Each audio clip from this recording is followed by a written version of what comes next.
श्री समर्थ नागेश्वर महाराज पुण्यतिथी यात्रा महोत्सवात 51 क्विंटल महाप्रसादाचे वितरण। केंद्रीय मंत्री प्रतापराव जाधव व आमदार डॉक्टर संजय कुटे यांची उपस्थिती। बुलढाणा जिल्ह्यातील संग्रामपूर तालुक्यातील वरवट बकाल हे गाव श्री समर्थ नागेश्वर महाराजांच्या पदस्पर्शाने पुनीत मानले जाते। येथे 20 मार्च रोजी मोठ्या उत्साहात यात्रा महोत्सव व पुण्यतिथी सोहळा पार पडला। यानिमित्त तब्बल 51 क्विंटल महाप्रसादाचे वितरण करण्यात आले।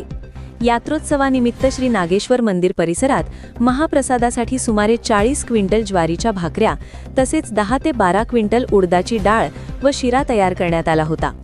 हजारो भाविकांनी महाप्रसादाचा लाभ घेतला।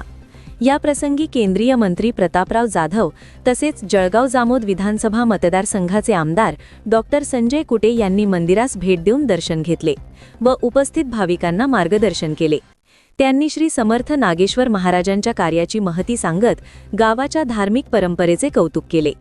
या महोत्सवानिमित्त मागील आठवडाभर श्री ग्रंथराज ज्ञानेश्वरी पारायण व हरिनाम सप्ताहाचे आयोजन करण्यात आले होते।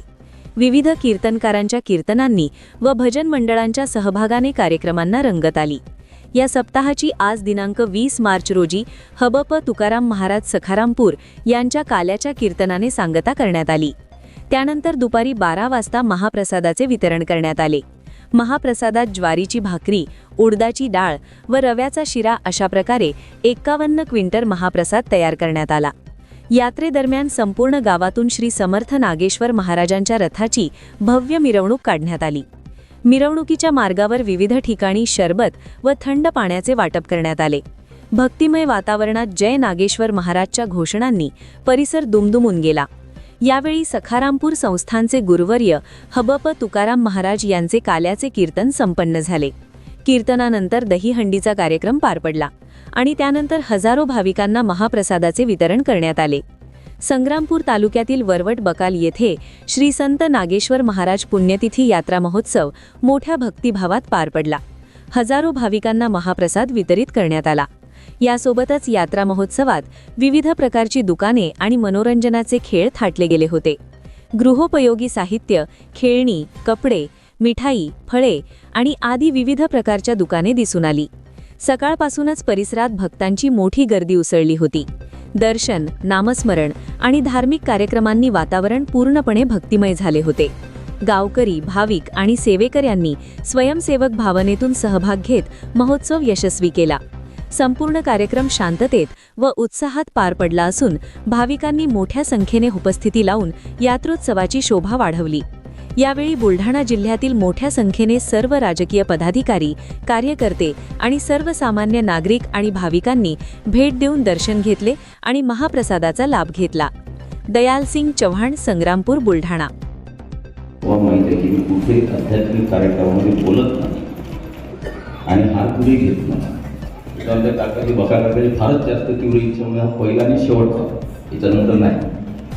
माझा कामामध्ये कर्तव्य मी करत राहतो। त्याबरोबर फक्त आज एवढ्यासाठीच बोलायला उभं राहिलो की बाकी कशावर बोलणार नाही।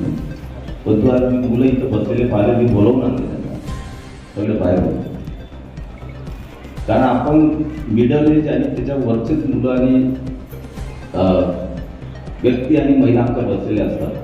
परंतु खऱ्या अर्थानं पुढच्या पिढीला हे संस्कार दिले पाहिजे। पुढच्या पिढीपर्यंत पिढ्या हे आपलं चाललं पाहिजे। वारकरी संप्रदाय असेल, संस्कार असतील, संस्कृती असेल, त्यामुळे आमचे बजरंगदलाचे मुलं चांगले काम करतात, निश्चितपणे चांगलं काम करतात। पण तो एक काम त्यांनी आता बजरंगदलांनी स्वतःच्या खांद्यावर घ्यायला पाहिजेच की जे हे आहे की जे नवीन आपली पिढी आहे ती जिथं जिथं आपल्या महाराजांचे कीर्तन असतील, भजन असतील, कार्यक्रम असतील, तिथं आपली नवीन पिढीनं, तरुण पिढीनं त्यामध्ये सहभाग घेतला पाहिजे। कारण एक चांगले विचार आपल्यावर पुढच्या पिढीसाठी आपल्याला घेऊन जायचं आहे। त्यामुळे मी तेवढ्यासाठीच बोलण्यासाठी उभा राहिलेला आहे। माझं हेही म्हणणं नाही की सगळेजण वारकरी बना, सगळेजण टाळकरी बना, सगळे मृदुंग चाला आणि हेच करा, असे माझं म्हणणं नाही। परंतु वेळेवेळी आपल्या धर्मासाठी, आपल्या संस्कृतीसाठी हजर राहणे आणि हे विचार आणि ही परंपरा पुढे चालवणे, ज्यांना इथं सहभाग आहे ते सहभाग घेतात, बाकीचे आपले कामं धंदे आहेत, बाकीचे आपल्या गोष्टी आहेत त्याही कराव्या।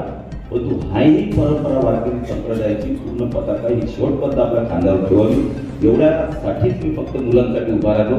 सगळ्यांना यासाठी शुभेच्छा देतो आणि थांबतो. जय हिंद, जय महाराष्ट्र. नागेश्वर महाराज यांची आज यात्रा आहे आणि या यात्रेच्या अनुषंगानं मोठ्या प्रमाणात या परिसरातील नागेश्वर महाराजांची भक्त या ठिकाणी गोळा होता आणि त्यासाठी म्हणून मोठ्या प्रमाणात महाप्रसाद वितरण आपण मंडळी करता.